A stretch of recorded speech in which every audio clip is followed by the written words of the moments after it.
ಮುಸಲ್ಮಾನರಿಗೆ ಅಷ್ಟು ಕೊಟ್ಟಿದ್ದೇವೆ ಇಷ್ಟು ಕೊಟ್ಟಿದ್ದೇವೆ ಅಂತ ಹೇಳ್ತಿರಲ್ಲ, ಏನರಯ್ಯ ಕೊಟ್ಟಿದ್ದೀರಾ ಮುಸಲ್ಮಾನರಿಗೆ? ಏನು ಕೊಟ್ಟಿದ್ದೀರಾ? ಇದೆ ತಾನೇ ಭಿಕ್ಷೆ ಬೇಡ್ಕೊಂಡು ತಿರುಗಾಡೋದು. ಕೇವಲ ಮುಸಲ್ಮಾನರದ್ದು ಮಾತ್ರ ಈ ಸಮಸ್ಯೆ ಅಲ್ಲ, ಭಾರತ ದೇಶದ ಪ್ರತಿಯೊಂದು ಸಮುದಾಯದಲ್ಲಿರುವಂತಹ ಎಲ್ಲರದ್ದು ಇದೇ ಸಮಸ್ಯೆ. ಎಲ್ಲರದ್ದು ಇದೇ ಸಮಸ್ಯೆ ಆಗಿದೆ.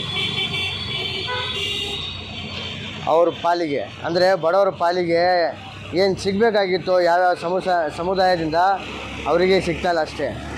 ನಾ ಹೇಳೋ ಉದ್ದೇಶ ಇಷ್ಟೇ, ಇಂತಹ ಬಡವರು ಇಡೀ ಭಾರತ ದೇಶ ತುಂಬೆಲ್ಲ ಇರುವಂತಹ ಪ್ರತಿಯೊಂದು ಸಮುದಾಯದಲ್ಲಿಯೂ ಕೂಡ ಬಡತನದಲ್ಲಿ ಇದ್ದಾರೆ.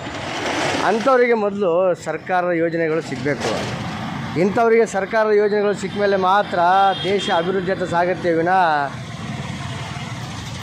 ಅಧೋಗತಿಗೆ ಹೋಗೋದ್ರಲ್ಲಿ ಯಾವುದೇ ಅನುಮಾನ ಇಲ್ಲ. ಇವರ ಅಭಿವೃದ್ಧಿ ಆಗದೇ ಇದ್ದರೆ ಇಂಥವ್ರನ್ನ ಮೊದಲು ಗುರುತಿಸಿ, ಏನು ಸೋಕಾಲ್ಡ್ ನಾವು ರಾಜಕಾರಣಿಗಳಂತ ಹೇಳ್ತೇವೆ, ಲೋಕಲ್ ರಾಜಕಾರಣಿಗಳು, ಮೊದಲು ಇಂಥವ್ರನ್ನೆಲ್ಲ ಸ್ಥಳೀಯ ರಾಜಕಾರಣಿಗಳು ಇವ್ರನ್ನ ಗುರುತಿಸಬೇಕು, ಸರ್ವೆ ಮಾಡಬೇಕು. ಎಷ್ಟು ಜನ ಈ ಥರದ ಕಡು ಬಡತನದಲ್ಲಿ ಜೀವನ ಮಾಡ್ತಿದ್ದಾರೆ ಅಂತ ಒಂದು ಸರ್ವೆ ಬಂದ ಮೇಲೇ ಇಂಥವ್ರ ಕುರಿತು ಒಂದು ಯೋಜನೆಯನ್ನು ರೂಪಿಸಬೇಕು.